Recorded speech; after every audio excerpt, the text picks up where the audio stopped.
Setelah kita menunggu sampai sebulan lebih, akhirnya chapter terbaru dari manga ini rilis lagi. Tapi sebelum kita lanjutkan pembahasannya, bolehlah kasih like dan subscribe dulu channel ini, biar api semangat dalam diri Mimin semakin menyala. Di episode sebelumnya, Rick telah menyelamatkan seorang elf berambut hitam dari serangan monster ular di dalam dungeon. Sementara itu, berhubung berita tentang Mizet yang kembali ke negeri Elfonia telah sampai kepada Edward. Maka dimulai dari sini, misi pencarian salah satu dari 6 permata yang dilakukan party Orihal Kumbvis tidak akan berjalan dengan mudah. Cerita berlanjut dengan memperlihatkan gadis elf berambut hitam yang berterima kasih kepada Rick dan Mizet. Melihat situasi ini, Mizet agak sedikit merasa heran kenapa mereka bisa bertemu dengan gadis tersebut, padahal mereka sudah masuk dari pintu dungeon yang berbeda.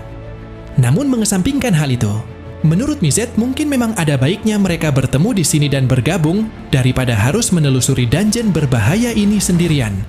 Menanggapi tawaran dari Mizet, gadis yang bernama Freya ini juga sependapat bahwa mereka memang tidak harus melakukannya secara terpisah. Tapi meski begitu, ia tetap akan menelusuri dungeon ini sendirian dan tidak membutuhkan bantuan dari orang lain. Lagi pula, karena tujuannya masuk ke sini adalah untuk membuktikan kekuatannya kepada semua orang yang telah meremehkannya. Tentunya jika ia dibantu oleh orang lain, maka ia tak akan bisa membuktikan apapun. Rick yang mendengarnya bisa memahami tekad Freya. Tapi sebelum Freya bisa melanjutkan perjalanannya kembali, menurut Rick tidak ada salahnya jika mereka pergi bersama untuk sementara waktu. Ketika Rick memperkenalkan dirinya dan berjabat tangan dengan Freya, saat itu Freya langsung bisa menyadari, ternyata energi sihir Rick juga sama lemahnya dengan elf berambut hitam di negeri ini, hingga ia jadi penasaran bagaimana cara Rick mengalahkan monster ular sebelumnya. Sementara ketika Rick menjelaskan bahwa ia memukul monster itu hanya dengan pukulan normal saja, lalu tiba-tiba Angelica langsung memperingati Rick melalui handphone agar jangan memaksakan hal normal versi dirinya pada orang lain. Sontak Freya jadi dibuat kebingungan dari mana suara itu berasal. Angelica kemudian memperkenalkan dirinya kepada Freya, bahwa dia adalah orang yang terlibat dalam misi berbahaya bersama para monster Orihal Kumbvis, yang 2 diantaranya ada di dekat Freya saat ini. Namun tanpa mempedulikan Angelica, di sini Rick kembali menjelaskan kepada Freya soal teknik yang bisa digunakan untuk melakukan serangan fisik yang kuat hanya dengan sedikit sihir. Tapi ketika Rick juga mengatakan bahwa ia tidak keberatan untuk mengajarkan teknik tersebut jika Freya mau mempelajarinya. Saat itu Freya langsung menolak tawaran Rick dengan alasan hanya dengan mengetahui ada teknik seperti itu saja sudah cukup baginya, dan ia tetap tidak membutuhkan bantuan apapun. Freya yang ditanyai oleh Mizet, apakah ada alasan kenapa dia melakukannya sampai sejauh ini. Sembari memperlihatkan ekspresi muramnya, Freya mengungkapkan bahwa orang tuanya telah dibunuh karena berambut hitam. Jadi itulah sebabnya Freya ingin membuktikan kepada semua orang kalau elf berambut hitam juga bisa melakukan apapun meski tanpa kekuatan sihir. Dan dia juga ingin menghilangkan diskriminasi terhadap elf berambut hitam yang sudah lama terjadi di negeri Elfonia ini. Mendengar hal itu, sontak Mizet pun langsung jadi teringat dengan seorang gadis elf berambut hitam di masa lalunya.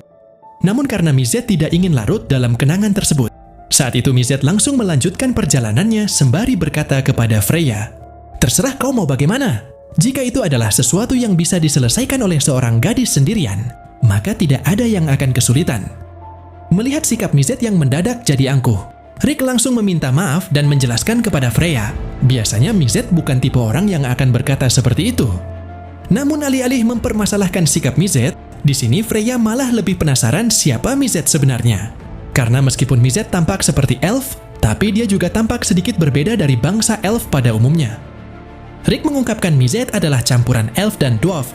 Namun selain mengetahui bahwa Mizet berasal dari Elfonia, tidak ada lagi hal lain yang Rick ketahui tentangnya.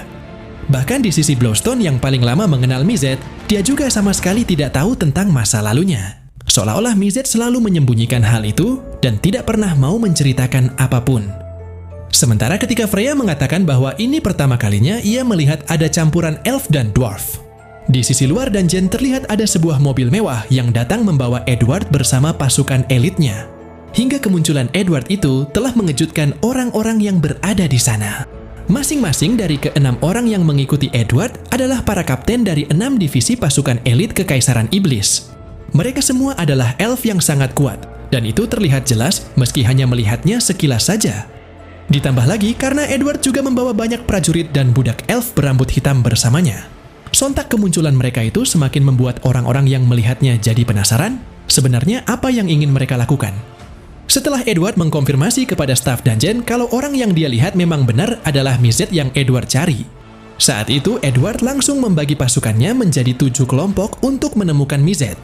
Sementara ketika Edward juga mulai memasuki dungeon sembari mengatakan benda itu milikku, Sin kembali memperlihatkan situasi yang terjadi di dalam dungeon, di mana Reinette dan Blowstone yang terlihat santai saat melewati jebakan di hadapan mereka.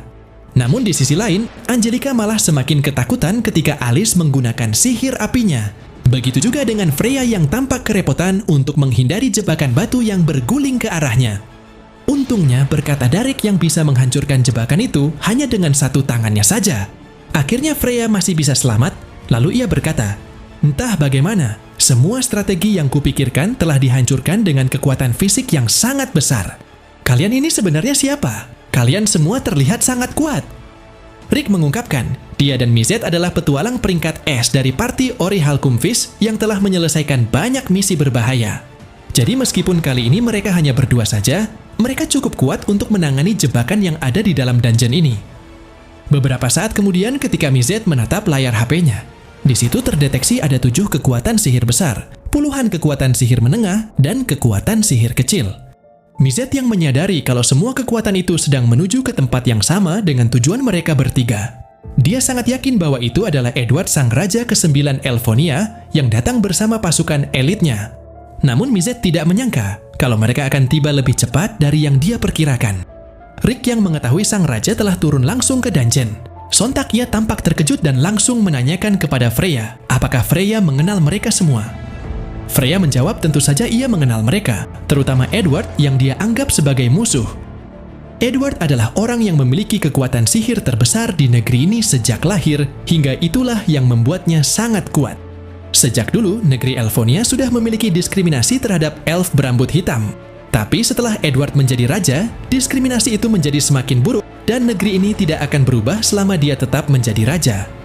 Sin kemudian berganti ke sisi Edward, yang saat ini telah memasuki dungeon bersama 2 prajurit dan beberapa budak elf berambut hitam. Edward yang menyadari jalan di depannya tampak mencurigakan. Lantas ia langsung menyuruh salah satu budak untuk memeriksa jalan itu dengan maju duluan.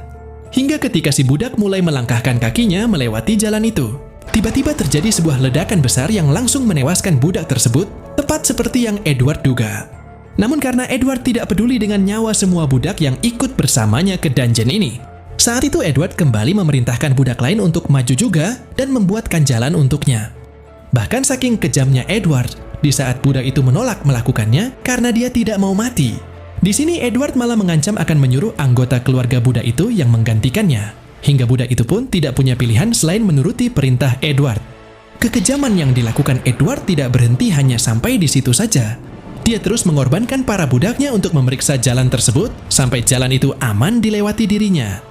Di jalur berbeda, kita juga dapat melihat ada salah satu kapten pasukan elit yang memerintahkan budak di kelompoknya untuk melakukan hal yang sama.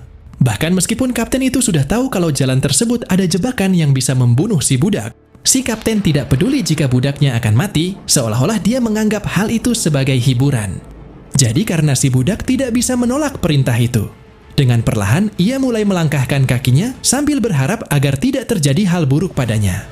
Namun tepat ketika dia sudah berada di tengah jalan, tiba-tiba tubuhnya langsung dihantam oleh jebakan yang membuatnya terdorong ke jurang. Si kapten kemudian kembali memberi perintah kepada budak lainnya untuk maju juga. Tapi karena budak kali ini berani menolak perintah si kapten dengan alasan bahwa dia tidak ingin mati seperti budak tadi, sontak hal itu jadi membuat si kapten sangat marah dan ia langsung bersiap untuk menghukum si budak dengan sihir.